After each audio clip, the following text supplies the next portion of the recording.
అందరికీ నమస్కారం. Welcome to my channel. Telangana రాష్ట్ర ప్రభుత్వము కొత్త రేషన్ కార్డుల జారీకి శనివారం రోజున ఉత్తమ్ కుమార్ రెడ్డి మంత్రి ఆధ్వర్యంలో ఒక మీటింగ్ ఏర్పాటు చేసిందండి. ఈ మీటింగ్లో తెలిపినటువంటి పూర్తి వివరాలతో పాటు కొత్త రేషన్ కార్డుకి సంబంధించి అప్లికేషన్ ఫామ్ ఏ విధంగా ఉంటుంది, కొత్త రేషన్ కార్డుకి మీరు అప్లై చేయాలనుకుంటే దానికి సంబంధించినటువంటి అర్హత ప్రమాణాలు ఏంటో ఈ వీడియోలో క్లియర్గా అయితే చెప్తాను. సో వీడియోని ఎక్కడా కూడా స్కిప్ చేయకుండా ఎండ్ వరకు చూడండి. అలానే మీకు నచ్చినట్లయితే తప్పకుండా లైక్ చేయడం మాత్రం మర్చిపోవద్దు. తెలంగాణ గవర్నమెంట్ నుంచి వచ్చేటువంటి పథకాల అప్డేట్స్ మీకు కావాలనుకుంటే ఇప్పుడే మన ఛానల్ సబ్స్క్రైబ్ చేసుకొని రెగ్యులర్గా ఫాలో అవుతుండండి.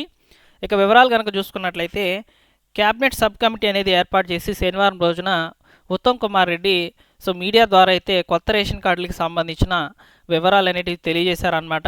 సో ఈ కొత్త రేషన్ కార్డులకు సంబంధించి మీరు అప్లై చేయాలనుకుంటే దానికి సంబంధించినటువంటి కొన్ని రిక్వైర్మెంట్స్ అయితే చెప్పారు. అంటే అర్హత ప్రమాణాలను అయితే చెప్పడం జరిగిందనమాట.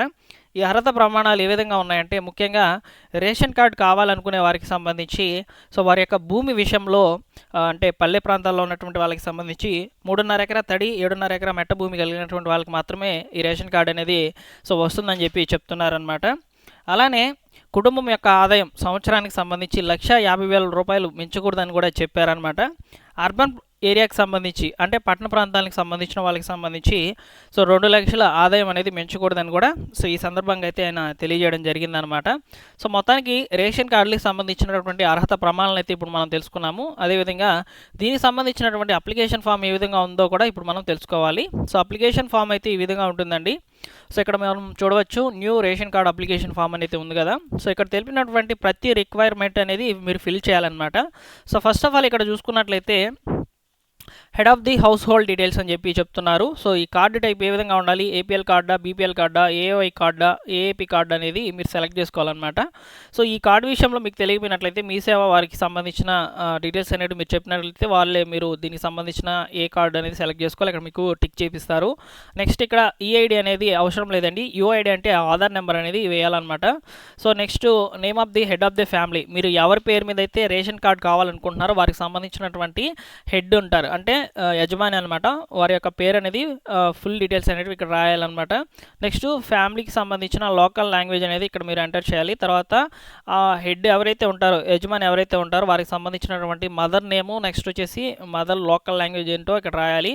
Next father name, father local language రాయాలి. ఆ పర్సన్ ఎవరైతే యజమాని పురుషుడా స్త్రీ అనేది ఇక్కడ మీరు టిక్ చేసుకోవాలి. Next date of birth, age అనేది ఇక్కడ క్లియర్గా అయితే మెన్షన్ చేయాలి. ప్రొఫెషనల్ డీటెయిల్స్ కూడా ఎంటర్ చేయాలండి. ఆక్యుపేషన్ మీరు ఏదైనా వృత్తి చేస్తున్నట్లయితే దాన్ని ఇక్కడ ఎంటర్ చేయాలి. యాన్యువల్ ఇన్కమ్ ఎప్పుడు కూడా పల్లె ప్రాంతాలకు సంబంధించి 1,50,000 రూపాయల లోపే వేయండి. పట్టణ ప్రాంతాలు అయితే 2 లక్షల లోపలే వేయాలన్నమాట. నెక్స్ట్ గ్యాస్ కనెక్షన్ డీటెయిల్స్ కూడా ఇక్కడ మీరు ఎంటర్ చేయాల్సి అయితే ఉంటుంది. మీకు గ్యాస్ సిలిండర్ ఉందా లేదా అని ఇక్కడ మీరు ఎంటర్ చేసినట్లయితే మీకు ఫ్యూచర్లో ఒకవేళ గ్యాస్ సిలిండర్ లేకపోతే మీరు ఏదైనా పథకానికి సంబంధించి అంటే ఇప్పుడు ప్రజెంట్ చూస్తున్నాము దీపం పథకం, ఉజ్వల యోజన పథకం, ఇవన్నీ కూడా మీకు అప్లికబుల్ చేయించే విధంగా అయితే రావడం జరుగుతుందన్నమాట.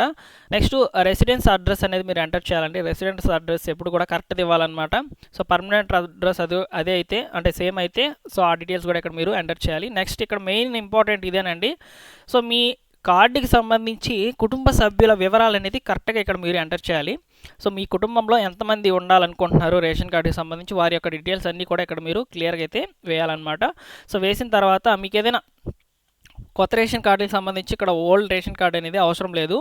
ఎవరైతే ఓల్డ్ రేషన్ కార్డులో కొత్తగా మెంబర్ని యాడ్ చేయాలనుకుంటున్నారో వారు మాత్రము ఓల్డ్ రేషన్ కార్డు అనేది వేయాలి. ఇక్కడ ప్రతి తెలిపినటువంటి ఇప్పుడు ప్రీవియస్గా చెప్పినటువంటి డీటెయిల్స్ అన్నీ కూడా ఫిల్ చేయాలన్నమాట. ఫిల్ చేసిన తర్వాత ఇక్కడ పాత రేషన్ కార్డుకి సంబంధించి యాడింగ్ అని కనుక చూసుకున్నట్లయితే ఆ పాత రేషన్ కార్డుకి సంబంధించినటువంటి నెంబర్ ఇక్కడ ఎంటర్ చేయాలి. ఓకేనా.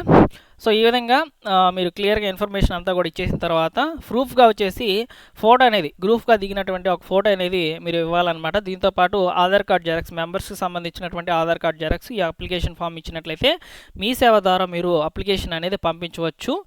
ఈ విధంగా అయితే మనము అప్లికేషన్ కనుక పంపించినట్లయితే గవర్నమెంట్ అనేది త్వరగానే మీకు అప్లికేషన్ అనేది పంపిస్తుంది. ఒకవేళ మీకు అర్థం కాకపోతే ఇక్కడ మనం ఎలా అప్లై చేయాలో కూడా క్లియర్గా డీటెయిల్స్తో పాటు క్లియర్గా అయితే ఇచ్చున్నారండి. మీ సేవ government.in ద్వారా అయితే మీరు అప్లికేషన్ అనేది పంపించవచ్చు అని చెప్పి ఇక్కడ మనకు స్టెప్స్ వైజ్గా కూడా క్లియర్గా అయితే చెప్పున్నారు.